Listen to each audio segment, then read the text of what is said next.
Sir जी, ऐसा है कि मैं ब्राह्मण कुल से हूँ और बचपन से इससे अनेक देवी देवताओं की पूजा करता आ रहा था और अनेक देवी देवताओं की भक्ति की है मैंने। उससे मैं देवी का भगत था और देवी मेरे को भी दर्शन दिया करती थी साक्षात। तो उसी हिसाब से उसी भक्ति में लीन था। 2012 में मैं जब देवी की साधना कर रहा था तो मुझे अचानक ऐसा लगा कि मेरे को कोई ना कोई भगवान मिलने वाला है जो कोई बहुत ही जबरदस्त है।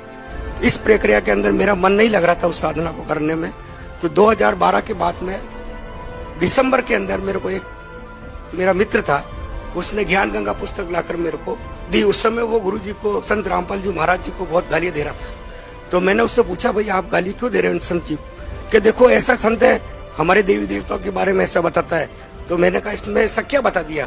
कि देखो भगवान को भूत बता रहा है। तो मैंने कहा भगवान तो भागवत गीता में बताया है कि मैं भूत ही हूँ, भूतों में सबसे बड़ा भूत मैं ही हूँ। तो मैंने कहा ऐसा करो, आप ये किताब पुस्तक मेरे को दे दो। तो उन्होंने कहा ठीक है, मेरे किसी काम की नहीं, आप ले लो इसको। मैं उस पुस्तक को लेकर जब घर पे गया और मैंने उसको ध्यान से पढ़ा तो उस पुस्तक को पढ़ने के बाद में मेरे एक श्री देवी का फोटो लगा हुआ था। तो उस देवी को मैंने प्रणाम किया। मैंने कहा अगर ये कबीर साहब भगवान है और ये संत जो बता रहे हैं वो सही है तो मुझे इनसे मिलना है।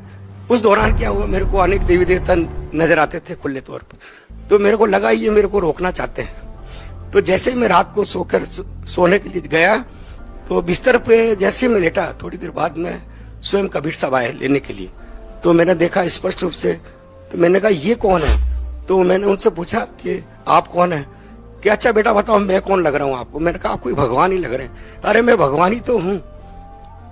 मैंने बहुत ध्यान से देखा कबीर साहब के गोल्डन कलर के हेयर, सुनहरे बाल और रक्त वर्ण का, और वो जिह्वा से नहीं बोल रहे, ध्वनि से उनसे बात हो रही थी मेरी।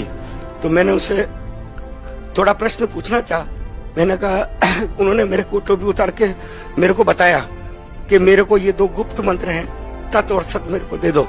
तो मैंने कहा परमात्मा, ये अगर आप परमात्मा है तो ये मेरे पास नहीं है कि मेरे पास है। आप ऐसा करो बरवाला आ जाना। तो मैंने कहा बरवाला में तो रामपाल जी रहते हैं। तो उन्होंने मेरे को बताया कि मैं ही रामपाल हूं और आप वहां पर आ जाओ। मैंने कहा ठीक है। जाते जाते उन्होंने मेरे से कहा कि देर मत करना, बहुत तेजी से समय निकल रहा है बेटा, तुरंत चले आओ।